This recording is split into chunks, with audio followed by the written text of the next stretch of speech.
voice of the Lord. Our verse for today is in 1 Corinthians chapter 4, verse 14 and 15. I am not writing this to shame you, but to warn you, as my dear children.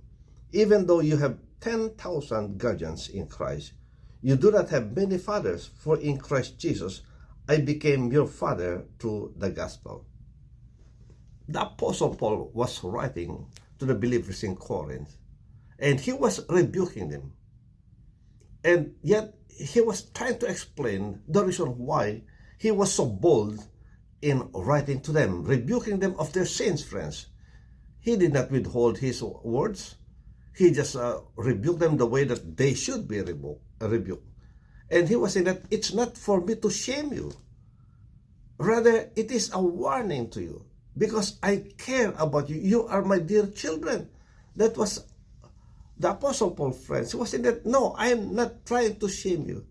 I'm not trying to destroy you, but to warn you so that you will change course and change your attitude, change your lives, change the way that you live your life in Christ Jesus. And he was saying that, yes, I know that you got many guardians.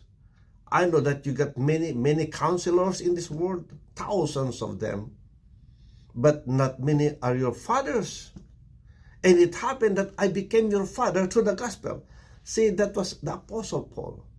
So he was saying that, yes, you can seek counsel. People are guarding you, protecting you.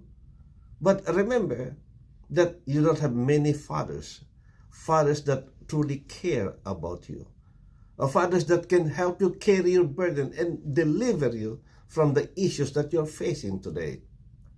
He said that, well, I'm glad that I became one of you through the gospel. And so, friends, even in my case, maybe the voice of the Lord can be very offensive to you, because it can come to you as a rebuke. But again, friends, I do so because of my love for you. I do care, friends. And I thank God that I can be like a father to you.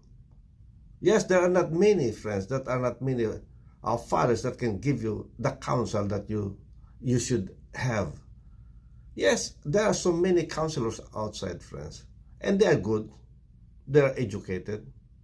But the thing here is that, do they really care about you the way that a father would care about you? Do they care about the future? Maybe they just care about the present. How about the future? Will they lead you into that path that will lead you to life, eternal life in the end? So that's the reason why the Apostle Paul was very bold, said that, well, consider me as your father. I care about your future. I care about your life. And so, friends, in our lives, we shall have many problems, many troubles. Even Jesus himself had said that in this world there will be tribulations. Yes, there will be tribulations, and we need people to help us, and there are many of them. We need counselors, and there are many of them. But how many do you know that really care about you?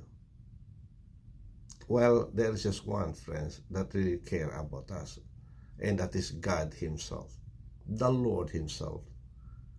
And that care is manifested through godly counselors that he will send to you, because the godly counselors will draw strength and wisdom and knowledge from Scripture, and that will be now the counsel that the Lord will give you. And so, friends, look for godly counselors. Don't just listen to anybody. As mentioned, friends, they can be good in the talking, but their hearts might not be with you.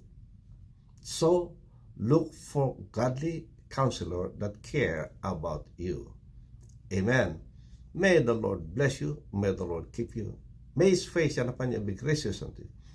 May he lift up his countenance on you and give you his peace, his shalom. God bless. See you next time. Bye.